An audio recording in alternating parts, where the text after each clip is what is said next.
Salut à tous, j'espère que vous allez bien. Alors, si c'est la première fois que tu me découvres, je te demanderai de t'abonner, d'activer la cloche des notifications, de liker, de partager massivement la vidéo et de nous laisser également des commentaires. Alors, si c'est fait, je te dis merci pour ton geste.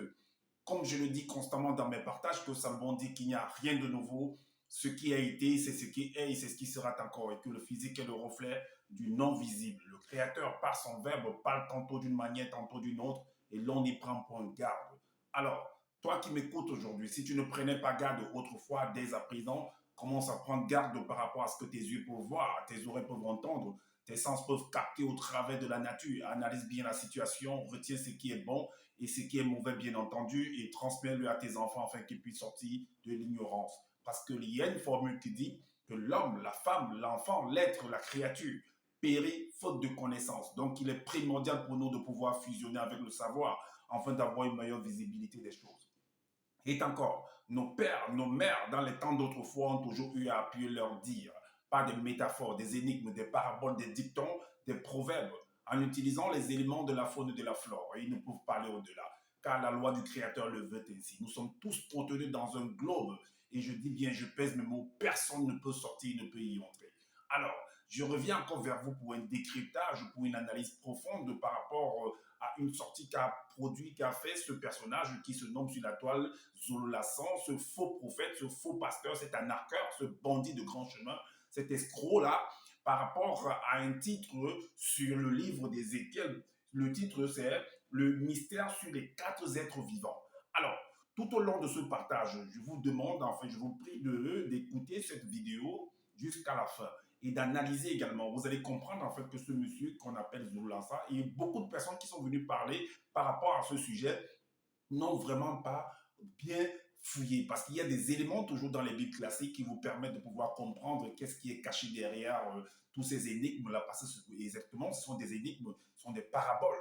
Alors, donc même le personnage qu'on appelle Zoulassan là ne maîtrise rien. Vous allez voir sa méconnaissance de l'histoire. Il a fait tout au long de sa vidéo là, il n'a rien dit, il n'a rien révélé, il n'a fait que lire en fait. Il n'a vraiment rien dit de nouveau parce que c'est des vidéos qu'il a eu toujours à faire. Comme je l'avais dit, il va toujours se répéter et en se répétant, en fait, vous allez vous rendre compte que l'étau est en train de se resserrer sur lui-même et ça va l'exposer davantage. Est-ce que vous comprenez? Vous allez comprendre en fait réellement qui est que ce que je vous dis, que c'est un escroc, c'est un bandit, voilà, c'est un féman en fait. Donc, nous allons entrer dans ce sujet. Je vais vous donner quelques indices pour vous montrer en fait ce que ça représente. Parce que tout, que ce soit quatre cavaliers, que ce soit les quatre êtres, ce sont des métaphores. Derrière ça, il y a quelque chose qui s'est caché, qui se cache, qui se dissimule, que nous allons vous révéler en prenant quelques indices. Parce qu'il y a beaucoup d'indices dans les Bibles classiques. Mais on va prendre quelques indices pour vous montrer ce que ça représente. Déjà, parce qu'on parle d'un personnage qu'on appelle dans les Bibles classiques le prophète Ézéchiel. Déjà, il faut qu'on situe le lieu où il se trouvait. Est-ce que vous comprenez? Vous allez vous rendre compte que depuis un certain temps-là, je fais toujours des vidéos, je vous dis que telle personne s'est retrouvée en Afrique de l'Est parce que beaucoup de choses s'est produit en Afrique de l'Est. Est-ce que vous comprenez? Alors, vous allez vous rendre compte que tout dans ce partage, puisqu'on va aller étape par étape. Donc, on va déjà vous montrer où se trouvait Ézéchiel, celui qu'on nomme Ézéchiel. Donc, pourquoi est-ce qu'il s'est retrouvé là-bas? Pourquoi est-ce qu'il vivait-il là-bas? Ou alors, qu'est-ce qu'il faisait en fait? Donc, on va essayer de comprendre. Donc, allons voir où se trouvait Ézéchiel. Donc, voilà pourquoi on va aller dans le livre de ce monsieur. On va utiliser les Bibles classiques, on va utiliser le livre de ce monsieur, bien que, comme je vous le dis tout le temps, que c'est un livre qu'il a copié dans les Bibles classiques, dans le livre secret des noms, dans le livre d'Allan Kardec, dans beaucoup de livres pour pouvoir concocter son livre, afin de venir montrer que non, il est ceci, il est le deuxième de la création, pourtant, c'est faux. On va aller en fait dans le livre d'Ézéchiel. Le chapitre 1, le verset 1. Qu'est-ce que lui, il a écrit?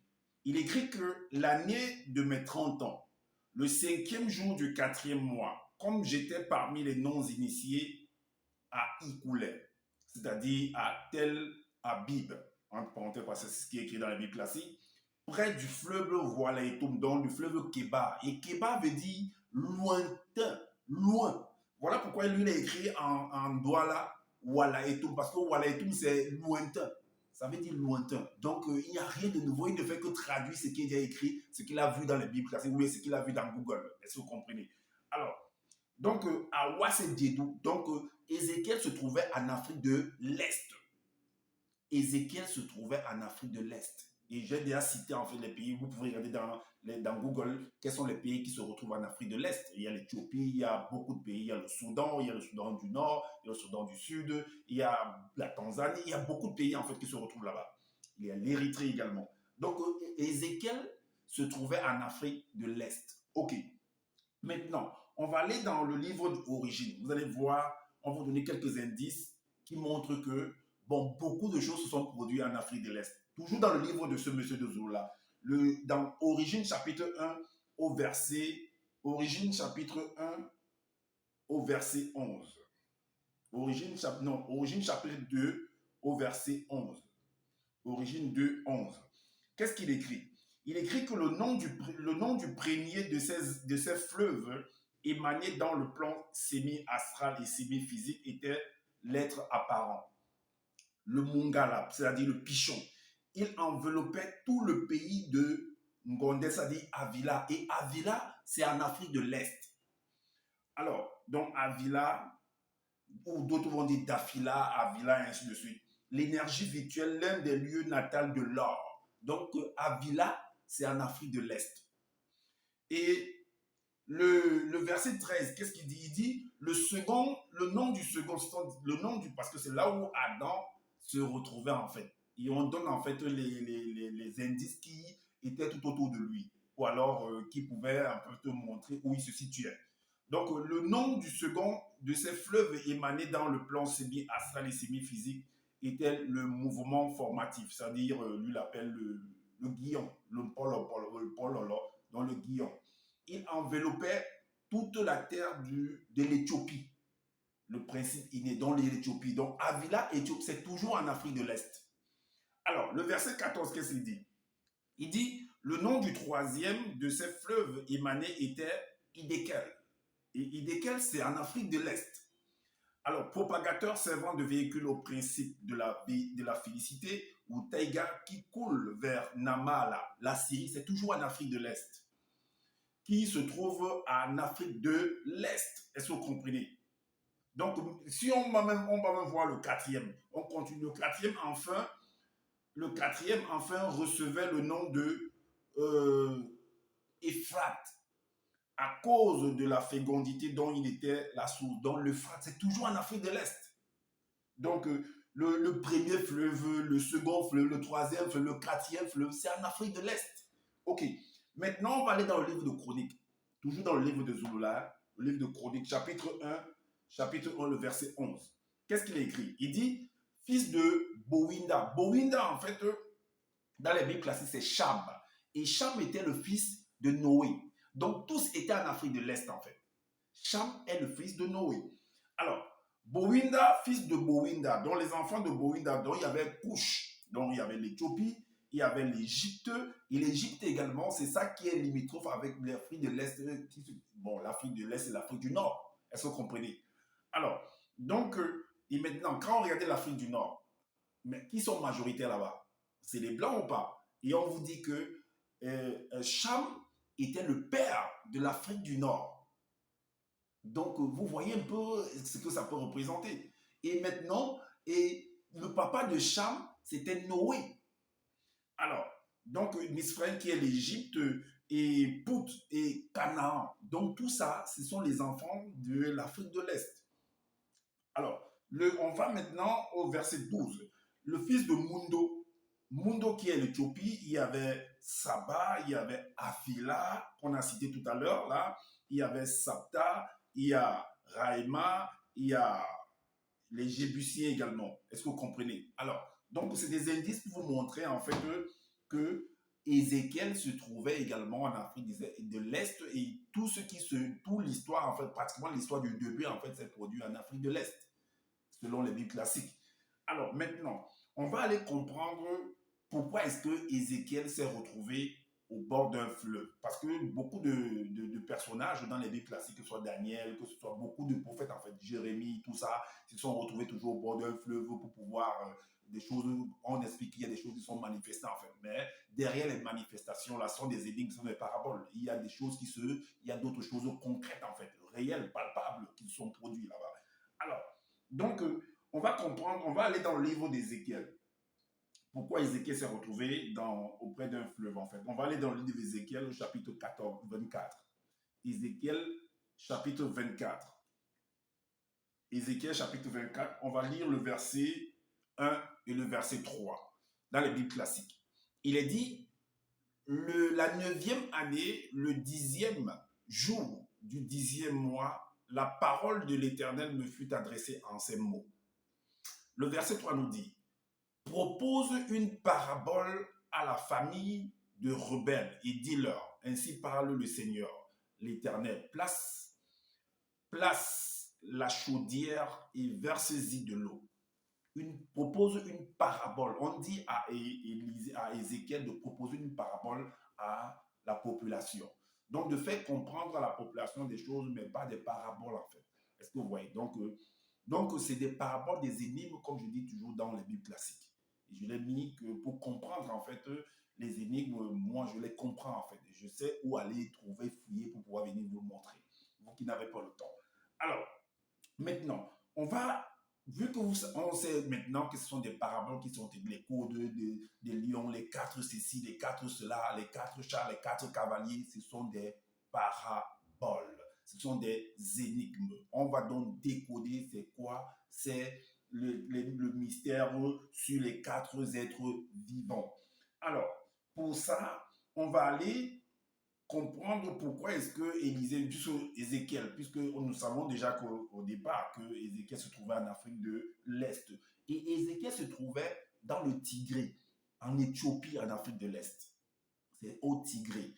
Et si vous partez taper en fait dans Google pour comprendre, dans cette terre-là, dans ce territoire-là, dans cette Afrique de l'Est, il y avait beaucoup, dans beaucoup de pays également, il y a des conflits entre les territoires, entre les villages, entre les royaumes, entre les rois. Est-ce que vous comprenez? C'est un peu ce qui se passe un peu partout dans le monde. Vous pouvez voir ce qui se passe aujourd'hui. Alors, dans le livre d'Ézéchiel, chapitre 43, Ézéchiel, chapitre 43, il est dit quoi? Le chapitre 43, le verset 3, il est dit, cette vision, parce qu'on nous fait comprendre qu'Élisée avait eu une vision au bord d'un fleuve et tout, voilà. C'est ce qui a été dit au chapitre 1. Ok, on va voir ça. Mais on lit d'abord le verset 3 du chapitre 43. Alors, il est dit que cette vision était semblable à celle que j'avais eue lorsque j'étais venu pour détruire.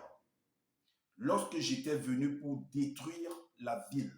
Donc, vous montre en fait que Ézéchiel va être représenté un chef de guerre. Un chef de guerre qui mène en fait une bataille. Donc, quelqu'un qui vient détruire une ville, ça veut dire qu'il mène une guerre. Ça peut être un rebelle, comme ça peut être un homme de l'armée du gouvernement, et ainsi de suite. Parce que quand le gouvernement fait la guerre contre un autre, ça peut être ou alors d'un roi contre un autre roi. Est-ce que vous comprenez? Ok. Donc, mais on situe ici que cette vision était semblable à celle que j'avais eue lorsque j'étais venu pour détruire la ville.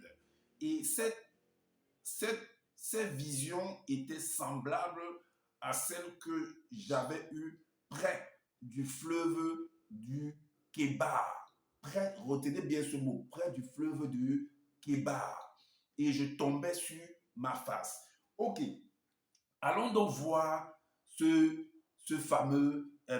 fameuse vision dans Ézéchiel chapitre 1 au verset 1. À partir du verset 1. Allons donc voir qu'est-ce que Ézéchiel a vu, puisque c'est ce dont il était venu pour détruire la ville. Alors, le chapitre 1 de Ézéchiel 1, il est dit que la 30e année, le 5e jour du 4e mois, comme j'étais parmi les captifs du fleuve du Kébar, donc le même truc, le même fleuve qu'on a mentionné dans le chapitre 43 au verset 3. Il était au bord de ce, il avait vu une vision, parce qu'il était venu détruire la ville. Alors, donc, c'est pourquoi il faut connaître comment chercher les éléments afin de pouvoir les réunir et pouvoir exposer en fait. Sinon, vous allez vous perdre. Alors, donc moi, je suis là pour vous montrer, pour vous permettre de vous retrouver, en fait, afin de comprendre ce qui s'est produit. Donc, Élysée était venu pour détruire. Donc, ils étaient en pleine guerre, en pleine bataille. Alors, mais on va savoir pourquoi la guerre a été lancée a été organisée dans ce lieu-là. Alors, les cieux s'ouvrirent, j'eus des visions divines. Alors, j'eus des visions divines. Et la suite dit quoi? La suite dit que il a eu des visions divines et le verset suivant nous dit, donc il a vu, donc il était venu, comme on dit, il est venu là-bas pour faire la guerre. Donc le 5e jour du mois, c'était la 5e année de la captivité du roi Joachim. Donc on avait pris en captif le roi Joachim. Donc le moment où il est venu faire la guerre, là, ça veut dire qu'il vient par ici, comme si on a arrêté son roi et il vient le délivrer en fait. Donc, alors, c'est le moment là qu'il a eu la vision. Et le chapitre 43, verset 3 nous dit qu'il est venu là pour faire délivrer la ville. Alors, donc, le 5e jour du mois, c'était la 5e année de la captivité du roi Joachim. La parole de l'Éternel fut adressée à Ézéchiel, fils de Bouzi, le sacrificateur dans le pays des Chaldées, près du fleuve du Kébar. Et c'est là que la main de l'Éternel fut sur lui. Ok. Alors, donc le verset 4 nous dit, je regardais et voici, il vint du septentrion. Le septentrion, c'est le nord. C'est le nord. Donc, un vent impétueux, une grosse nuée, une gerbe de feu qui répandait de tous côtés, une lumière éclatante au centre de laquelle brillait comme de l'airain poli sortant du milieu du feu. Est-ce que vous comprenez? Ça, c'est une parabole en fait. Mais cette parabole-là, en fait, c'est des événements, c'est des manifestations qui se produisent en fait. C'est un peu comme une tornade en fait. Est-ce que vous comprenez? Un tourbillon. Et puis, ça envoie des éclairs un peu de partout. Est-ce que vous comprenez? C'est des manifestations dont ils utilisent en fait des îles. Comme je dis, généralement, nos pères, nos mères, dans les temps d'autrefois, ont toujours eu à appuyer leur dire par des métaphores, des énigmes, des paraboles, en utilisant les éléments de la faune et de la flore. Et c'est ce qu'il est en train de faire. OK. Maintenant, donc on comprend qu'il est venu faire la guerre. Alors, dans Ézéchiel chapitre 1 au verset 2, Ézéchiel chapitre 1 au verset 2, on revient sur Ézéchiel chapitre 1 au verset 2. Il dit que le 5e jour du mois, c'était la 5e année de la captivité du roi Joachim. Ok, on va ouvrir une fenêtre pour comprendre pourquoi est-ce qu'on avait pris en captif le roi Joachim. Alors, et qui l'avait fait? Alors, on va aller dans 2 rois, dans le livre de rois. Dans 2 rois, chapitre 24, le chapitre 24 au verset 8. On va lire le verset 8. 24, le verset 8. Il est dit, Joachim avait 18 ans lorsqu'il devint roi et il régna 3 mois à Jérusalem. Et Jérusalem, c'est toujours en Afrique de l'Est. Hein? Ah oui, qu'on ne vous trompe pas. Jérusalem, quand vous faites des recherches, vous comprenez que c'est toujours dans ce lieu-là que tout cela se trouve. Quand on s'arrête, par exemple, au niveau de l'Afrique, si on sort de l'Afrique, on va dire que, par exemple, c'est en Israël là-bas, et vous allez voir que si vous regardez même par rapport à Israël de l'autre côté là-bas, vous allez voir que tout ça se retrouve toujours dans le même état, en fait. Est-ce que vous voyez Jérusalem, tous ces noms-là, est-ce que, ainsi de suite. Mais quand on vient, par exemple, au niveau de l'Afrique, ben, c'est en Afrique de l'Est, en fait. Est-ce que vous comprenez? Quand on fait des recherches. Donc, Joachim avait 18 ans lorsqu'il devint roi et il régna 3 mois à Jérusalem. Sa mère s'appelait Généhushta, fille d'Elnathan de Jérusalem. Jérusalem, c'est en Afrique de l'Est. Alors, le verset 10 à 12 nous dit, en ce temps-là, les serviteurs de Nebuchadnezzar, et Nebuchadnezzar, était roi à Babylone, c'est en Afrique de l'Est. Roi de Babylone, montèrent contre Jérusalem et la ville fut assiégée. C'est toujours en Afrique de l'Est. Alors, le verset suivant nous dit, on a dit jusqu'au verset de 10 à 12. Donc, Nebuchadnezzar, roi de Babylone, arriva devant la ville pendant que ses serviteurs l'assiégeaient. Alors, Joachim, roi de Juda, Juda c'est toujours en Afrique de l'Est, hein, roi de Juda, se rendit auprès du roi de Babylone avec sa mère, ses serviteurs, ses chefs et ses eunuques. Et le roi de Babylone le fit prisonnier le huitième, la huitième année de son règne. Donc, il a été fait prisonnier par Nebuchadnezzar. Donc, Joachim a été fait prisonnier par Nebuchadnezzar. Donc, vous comprenez maintenant pourquoi la guerre a déclenché dans l'Afrique de l'Est, au Tigré, en Éthiopie, là-bas, par rapport à Ézéchiel qui a mené la bataille, il est venu délivrer la ville. Est-ce que vous comprenez comment il a été dit dans le chapitre 43, le chapitre 43 au verset 3, il est dit quoi? Cette vision était semblable à celle que j'avais eue lorsque j'étais venu pour détruire la ville. Voilà, pour détruire la ville. Donc, on va maintenant au verset 15 toujours de 2 rois, chapitre 8, chapitre 24. On va au verset 15. Il est dit que il transporta Joachim à Babylone et il l'amena captif de Jérusalem à Babylone, la mère du roi, les femmes du roi et ses eunuques et les grands du pays. Donc, on voit que Joachim était, on dit, il avait beaucoup de femmes, donc c'était un polygame. Alors, maintenant, on va aller, donc on a compris maintenant pourquoi est-ce que Ézéchiel s'est retrouvé au bord du fleuve Kébar. Donc, il était là pour détruire la ville. C'était une guerre qui se produisait là-bas. Donc, peu importe les noms qu'on va donner, que les paraboles, les énigmes qu'on va... C'est pour juste... C'est des codes, en fait, afin que vous ne puissiez pas comprendre réellement ce qui se produisait. Est-ce que vous comprenez? Mais nous sommes là pour sonder les Écritures. Alors, dans le livre d'Ézéchiel, chapitre 1, au verset 4, il est dit que on revient encore pas à pas, donc on va prendre quelques éléments, on va ouvrir certaines fenêtres pour vous montrer en fait pourquoi est-ce qu'on utilise tel code, tel énigme. Alors, je regardais et voici il vint du septentrion un vent impétueux, une grosse nuée et une gerbe de feu qui répandait de tous côtés une lumière éclatante, au centre de laquelle brillait comme de l'airain poli, sortant du milieu du feu. Alors, on va aller dans le livre de Jérémie. Dans le livre de Jérémie, chapitre 25, le chapitre 25 au verset 9, il est dit, j'enverrai chercher tous les peuples du septentrion. J'enverrai chercher tous les peuples du septentrion. On a dit qu'il y a un vent qui venait du... Allons, relisons. On a dit, je regardais et voici il vint du septentrion. Un vent impétueux. Donc il y a eu en fait quelque chose qui venait du septentrion pour venir délivrer en fait.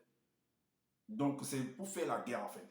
Alors voilà pourquoi on dit que ça veut dire que si quelque chose quitte du septentrion pour venir dans une autre ville, toujours en Afrique de l'Est là-bas, ça dépend de qui faisait la guerre avec qui là-bas. Donc, vient dans le pays ou bien dans le village de l'autre. Donc, c'est pour délivrer ceux qui ont été pris, les enfants du septentrion qui ont été pris, qui ont été pris en captivité dans l'autre territoire. Alors, voilà pourquoi il y a toute une troupe qui est en train de venir. Et celui qui est en train d'écrire, en fait, le récit explique ça avec des codes, en fait. Est-ce que vous voyez? Avec les éléments de la nature. Alors, voilà pourquoi il est dit, j'enverrai chercher tous les peuples du septentrion, dit l'Éternel. Et j'enverrai auprès de Nebuchadnezzar, roi de Babylone, mon serviteur, je le ferai venir contre ce pays et contre ses habitants et contre toutes ces nations à l'entour, afin de les dévouer par interdit et d'en faire un objet de désolation et de moquerie des ruines éternelles. Est-ce que vous comprenez? Alors, donc, voilà pourquoi Ézéchiel est venu pour détruire la ville. Alors, maintenant, on va aller également au verset 15, toujours du livre de Jérémie. On va aller au verset 15. Le verset 15 nous dit, car ainsi m'a parlé l'Éternel, le Dieu d'Israël, prends de ma main cette coupe remplie du vin de ma colère et fais-la boire à toutes les nations vers lesquelles je t'enverrai. Ils boiront et ils chancelleront et ils seront comme fous à la vue du glaive que j'enverrai au milieu d'eux. Est-ce que vous comprenez? Donc c'était la guerre.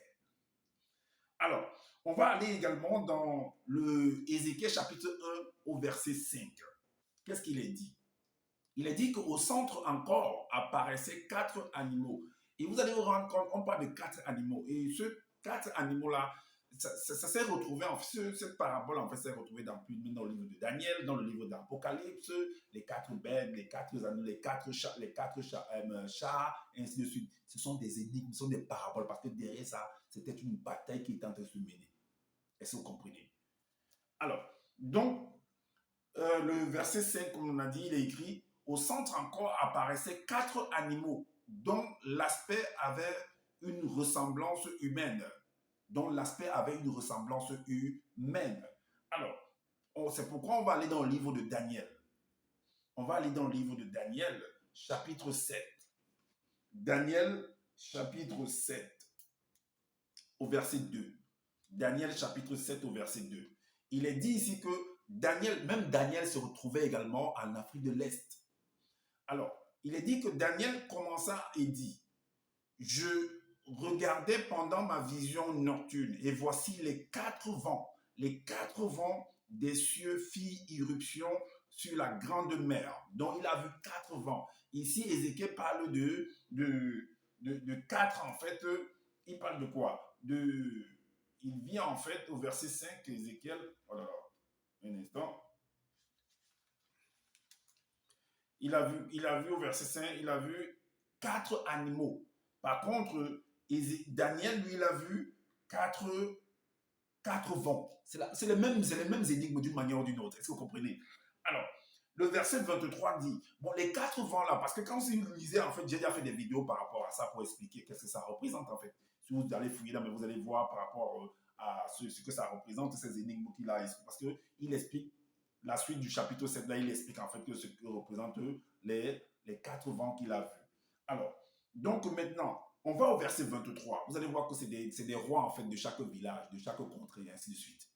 Alors, donc le verset 23, toujours de ce même chapitre, nous dit que Daniel a voulu comprendre en fait. On lui donne une des réponses en fait. Il dit, il me parla ainsi, le 4e animal, c'est un 4e royaume qui existera sur la terre, différent de tous les royaumes, et qui dévorera toute la terre, la foulera et la brisera. Donc, c'était des rois, c'était des royaumes en fait. Donc, les vents qu'il a vus, tout ça qui venait, qui était impétueux, dont on parle, les 4 animaux en fait, c'est 4 rois. Est-ce que vous comprenez? 4 rois. Maintenant, la façon dont ils sont, la configuration que ces personnages peuvent avoir, en fait, c'est un peu des facettes, en fait, de chacun de ces rois-là. Est-ce que vous comprenez?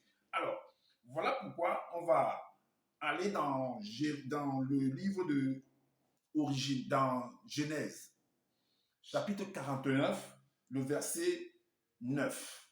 Il est dit, parce qu'on dit que dans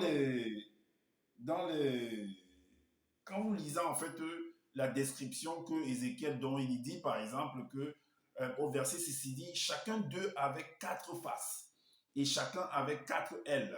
Le verset 7 nous dit leurs pieds étaient droits et la plante de leurs pieds étaient droits et la plante de leurs pieds était comme celle du pied d'un veau et il étincelait comme de l'airain poli. Voilà.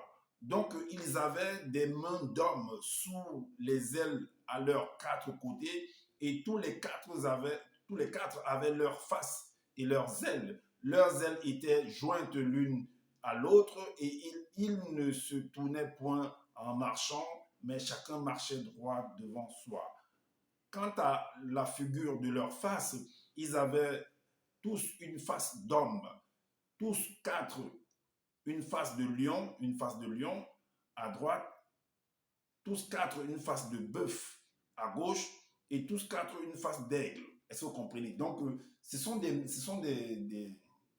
facettes en fait, c'est ce qu'on appelle des facettes. C'est pas que tu vas voir un être qui a... Non, ce sont des facettes.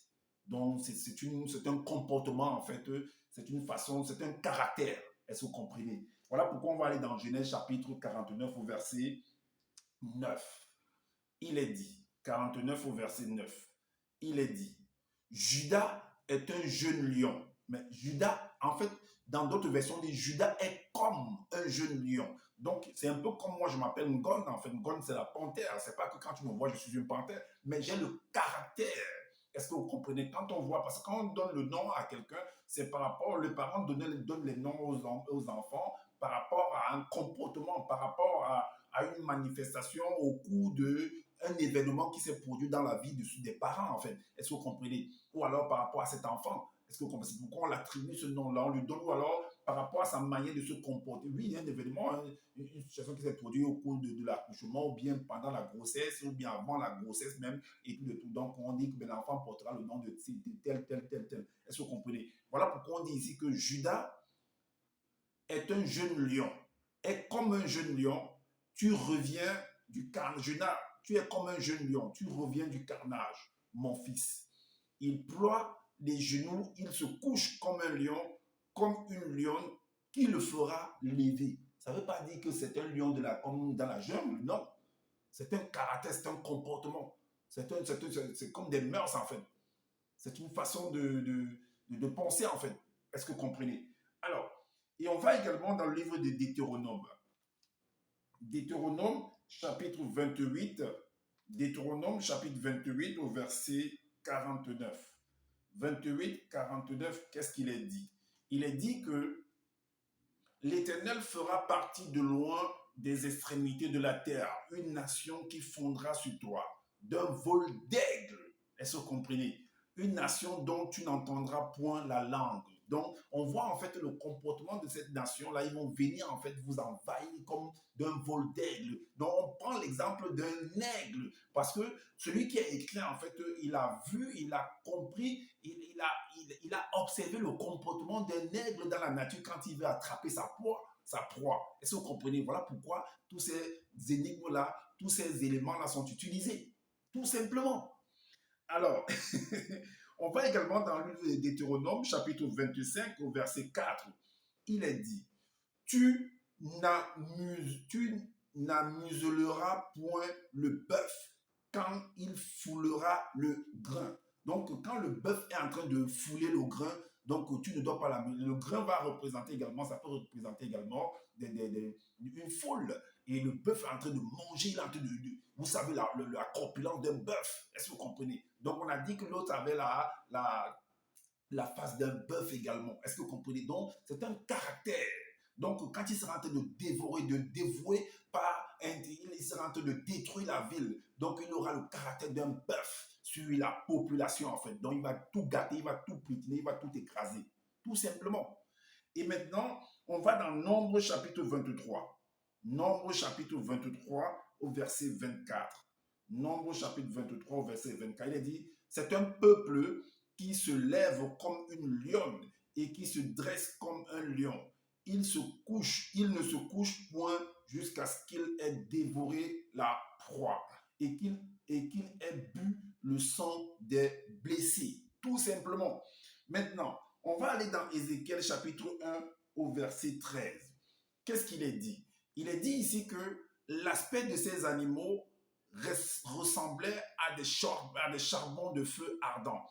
C'était comme l'aspect des flambeaux et ce feu circulait entre les animaux.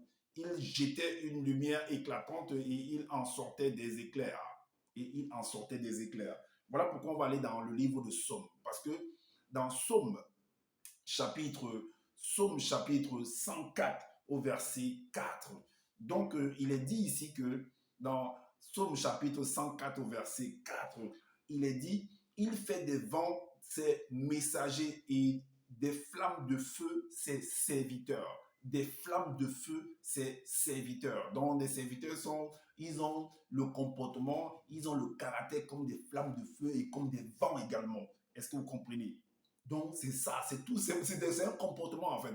Donc, celui qui est venu rédiger ce livre qu'on appelle la Bible, en fait, ou bien ce récit d'Ézéchiel là, il utilise des métaphores pour pouvoir exprimer quelque chose qui s'est produit concrètement, réellement, palpable, de manière terre à terre. Alors, donc, si tu n'as pas pris le temps d'étudier, tu n'as pas pris des années pour étudier ce livre-ci, tu vas croire que des choses se passent, je ne sais pas, de manière hors du commun des hommes, en fait. Pourtant, ça se passe parmi nous. Il n'y a rien de nouveau. Ce qui a été hier, c'est ce qui est aujourd'hui, c'est ce qui sera demain. Alors, Maintenant, on va dans Ézéchiel chapitre 1 au verset 16. Il est dit quoi? Il est dit que à leur aspect et à leur structure, ces roues semblaient être en chrysolite et toutes les quatre avaient la même forme. Leur aspect et leur structure étaient tels que chaque roue paraissait être au milieu d'une autre roue. Alors, voilà pourquoi on va dans Exode chapitre 39 au verset 13. 39 au verset 13. Il est dit, ça c'était le titre, c'est la confection des vêtements sacerdotales. Le verset 13 on nous dit, quatrième rangée, une chrysolite, un onyx, un jaspe, et ça ce sont des boucles, hein. Ce sont des trucs en forme cylindrique. Voilà, ce sont des cercles, tous ces éléments-là. Alors, une jaspe, ces pierres étaient enchâssées dans leur monture d'or. C'était enchâssés dans leur monde. C'est un peu comme les tringles, c'est un peu comme des rideaux en fait. Quand on voit les rideaux devant, vous allez voir qu'il y a des trucs, des cercles qui sont là pour encasser et tout et tout. Donc, c'est tout simplement ça. Voilà l'énigme en fait qui est révélée. C'était une guerre qui se produisait en Afrique de l'Est contre un royaume contre un autre royaume. Est-ce que vous comprenez? Qu'on avait kidnappé, en fait, on avait pris en otage le roi d'un royaume, et voilà, d'autres sont allés le délivrer. Et ça a créé, jusqu'aujourd'hui, il y a toujours des guerres en Afrique de l'Est, pas seulement en Afrique de l'Est, dans tout le monde entier, des guerres, en fait. Des guerres de communauté. Il y a des guerres de village, un village contre un autre village. Ça se passe, en fait. Donc voilà donc le truc qui a été révélé en fait, ce qui se produisait là-bas et où ça se produisait, ce que Zoula n'a pas pu vous dire, il est là pour lire des choses, raconter des choses, je ne sais pas quoi, pour faire peur aux gens. Non, voilà ça. Alors, comme je le dis constamment que je n'ai pas la science infuse. Si vous trouvez qu'il y a des manquements par rapport à ce que je viens de dire, dites-nous en commentaire, sinon faites des vidéos, afin d'éclairer les uns et les autres. Et abonnez-vous massivement à ma chaîne, activez la cloche des notifications pour être averti des prochaines vidéos, likez, partagez massivement la vidéo si afin de faire connaître en fait ce qui se produit dans notre réalité, ce qui se produit dans les Bibles classiques, que les codes, les énigmes qui ont été placés là-dedans, que beaucoup n'arrivent pas à comprendre, or que toutes les réponses sont là-dedans. Toutes les réponses sont là-dedans. Alors, donc, voilà. Et prenez soin de votre famille, prenez soin de votre santé, car c'est important pour le combat futur. Et je vous dis à bientôt pour une prochaine vidéo. Ciao!